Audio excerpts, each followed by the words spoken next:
The Borean Tundra is expansive, flat, and frigid. The terrain is diverse, with hard yet arable soil in the south transitioning to nourishing steam pools in the center. Along the western edge, formidable cliffs ascend and abruptly drop off into the west drift. The north is dominated by grasslands and a region of steep hills. To the northwest, the elevated island plateau of Coldarra is visible. The east is blanketed in snow, presenting the harshest conditions the area has to offer.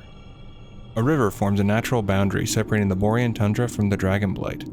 Now scattered across the Borean Tundra are stone elders crafted by the Tuskar, varying in size from dwarf height to towering over houses. Many of these statues are located along the coast, and as per Brand Bronzebeard, serve as markers for their fishing routes, though some have been spotted inland as well. Now I want to visit some locations that I think are interesting. First, let us start with Valiance Keep, which is where Alliance players begin when they set foot on Borean Tundra. During the fierce conflict with the Lich King, the fortress was under relentless attack both externally and internally by the Lich King's forces. As the fortress walls were still under construction, scourged Nerubians erupted from the earth, revealing the Borean Tundra's infestation with spider tunnels. The fortress's walls were completed amidst regular assaults from Nerubian flame-spitters. Inside the fortress, the Cult of the Damned had established a presence in Valiance, thanks to the deceptive Counselor Talbot, who was in fact Sanlane Prince Valinar in disguise. He manipulated General Arlos to conceal the cult's activities and sent brave men to their deaths on futile missions. He also sabotaged the Alliance's command structure and unleashed a plague on the town of Farshire, a crucial supplier to the fortress. The truth was uncovered just in time to save Valiance Keep by the Draenei Harbinger Viren, whose investigation led to the exposure and capture of the infiltrating cultists. And thanks to the Death Knight Thessarian, who revealed Prince Valinar's schemes and defeated him, nearly losing his life in the process. After the war against the jailer, the Bronzebeard brothers reported that the town remains active. They also noted that if the enemies from the Riplash ruins hadn't been repelled by adventurers, Valiance Keep would have undoubtedly been their next target. Now we venture to where the Horde players begin their adventure in this land, Warsong Hold. Before the establishment of Warsong Hold, the Horde operated from Garrosh's Landing, a site named in honor of Garrosh Hellscream, who led the fleet of Orcish destroyers to the coast. This served as their primary port once they chose to construct their fortress inland, providing a strategic base for housing troops, planning strategies, and strengthening their grip on Northrend. A legion of peons were dispatched from Orgrimmar to construct this imposing fortress. They began by excavating the icy tundra's stone surface, carving out colossal stone blocks. With the assistance of cranes, these blocks were strategically placed atop a hill they had excavated around. In a relatively short span of time, the fortress took shape. Upon the completion of the hold, the peons shifted their focus to fortifying the outer defenses, constructing a series of towers and gates around the perimeter of Mightstone Quarry. Garrosh Hellscream and Varrock Sourfang's plan for the fortress did not proceed without hitches. During construction, their workers inadvertently breached the subterranean layers of the Nerubar, scourged Nerubians, leading to the abduction of their people. Determined to protect Warsong Hold, Overlord Razgor rallied the Horde forces to counterattack. Quartermaster Holgoth, in an attempt to halt the onslaught on Warsong Hold, aimed to obliterate the sinkholes serving as the Nerubians' tunnels within the quarry. The relentless efforts of the Horde eventually forced the Nerubar to retreat. Simultaneously, the workers relocated to Warsong Hold were accommodated in modest shelters around the keep's base, which were subsequently seized by the Cult of the Damned. They wreaked havoc on the settlement and began to raise more undead minions for the Scourge forces. A few months prior to the Cataclysm, Cairn Bloodhoof journeyed to Warsong Hold for a meeting with Garrosh Hellscream. With the Northrend War nearing its end, Garrosh was summoned back to Orgrimmar for a grand celebration in his honor, acknowledging the Horde's triumphs under his command.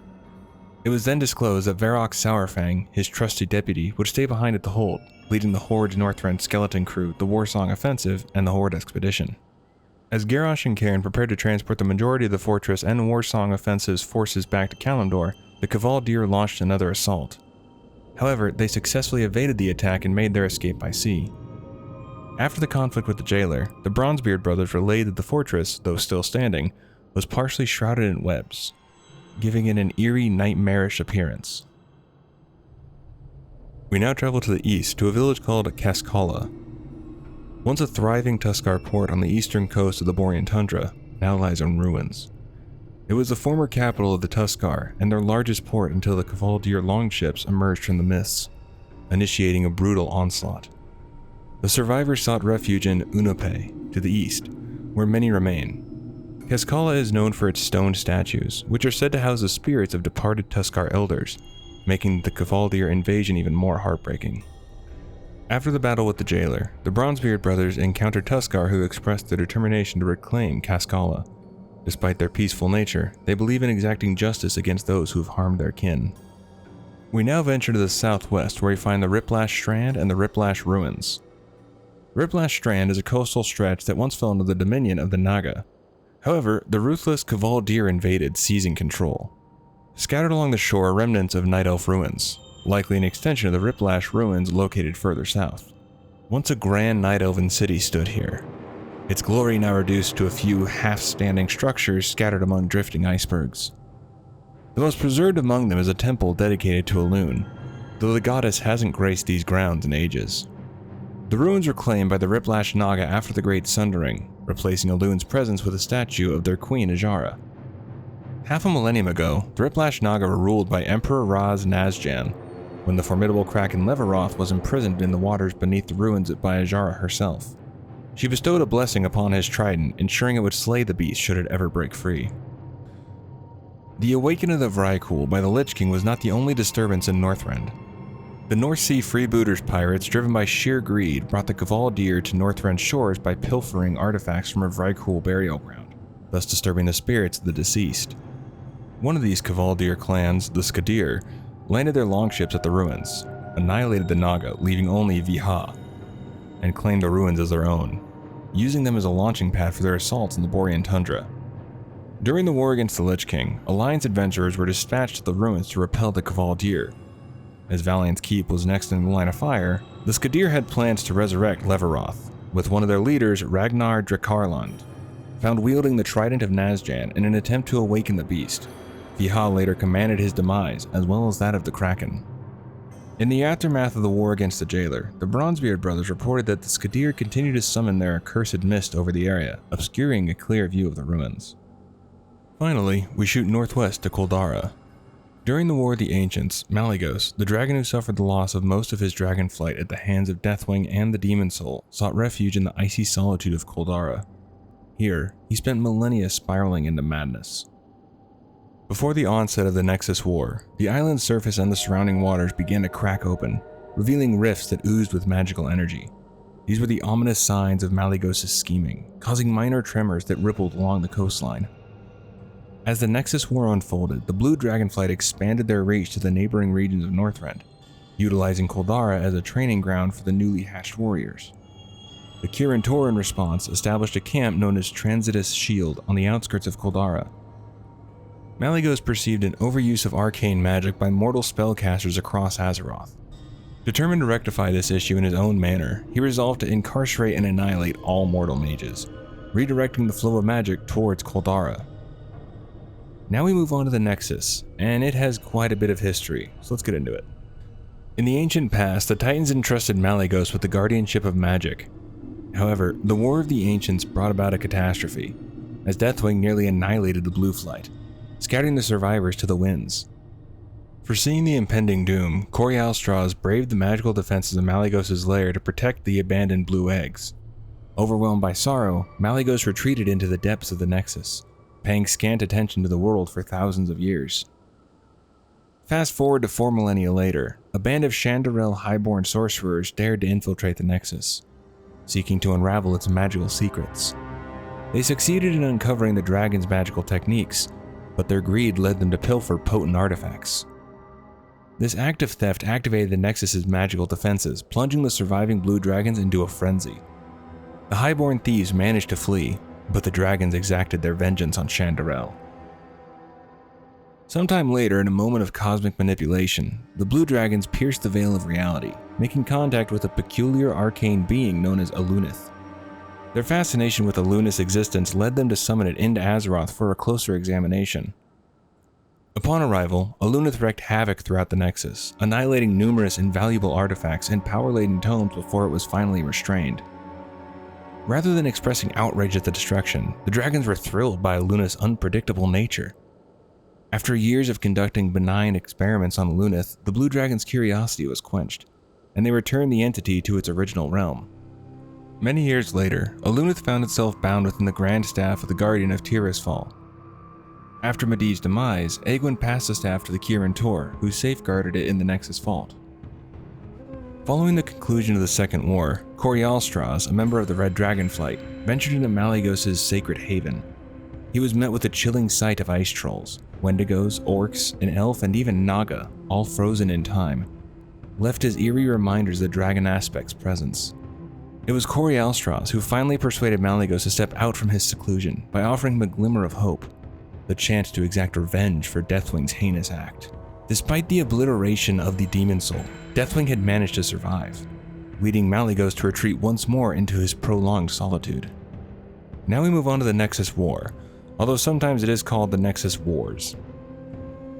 Upon the Dark Portal's revival, Tiragosa, the Azure Dragon, ushered Ziraku and his fellow Nether Dragons to the Nexus, a sanctuary for them to rejuvenate through its potent energies. Yet the Nexus's power was so overwhelming that they chose to seize it for themselves.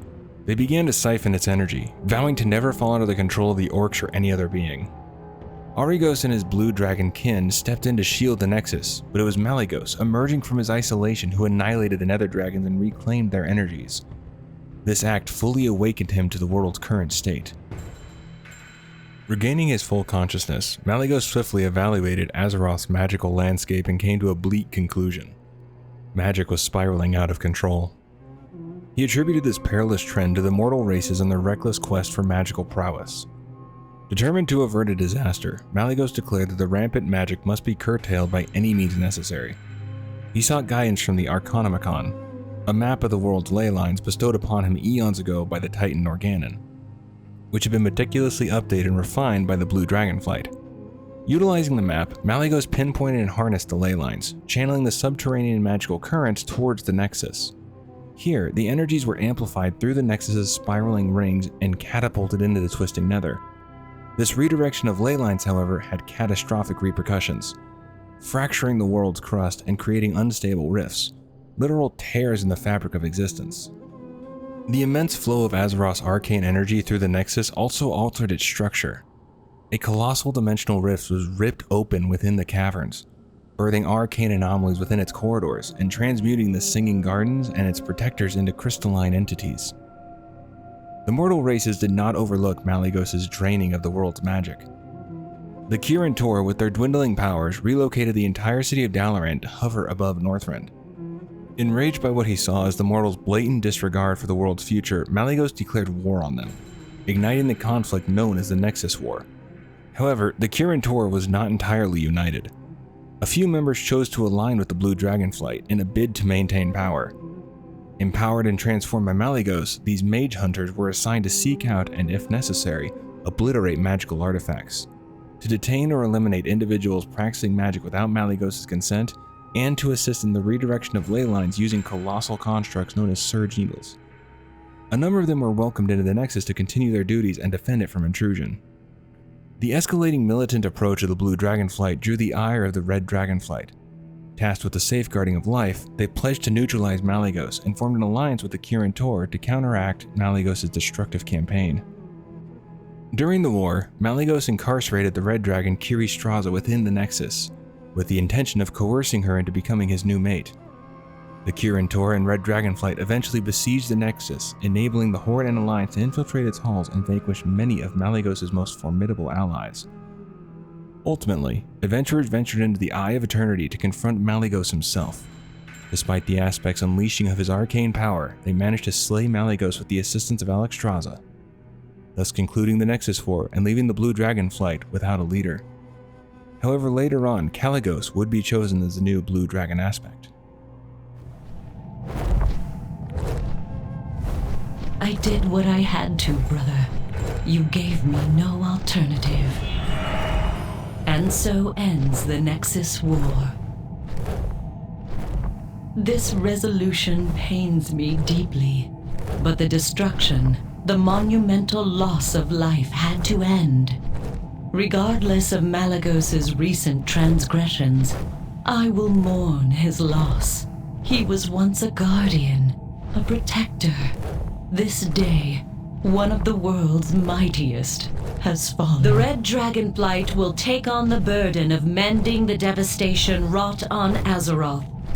Return home to your people and rest. Tomorrow will bring you new challenges, and you must be ready to face them. Life goes on. And that's going to do it for this one. Hopefully you did enjoy. And as Alex Straza said, life goes on. Continue on to tomorrow. You're doing great. Take care of yourself. I'll see you in the next one.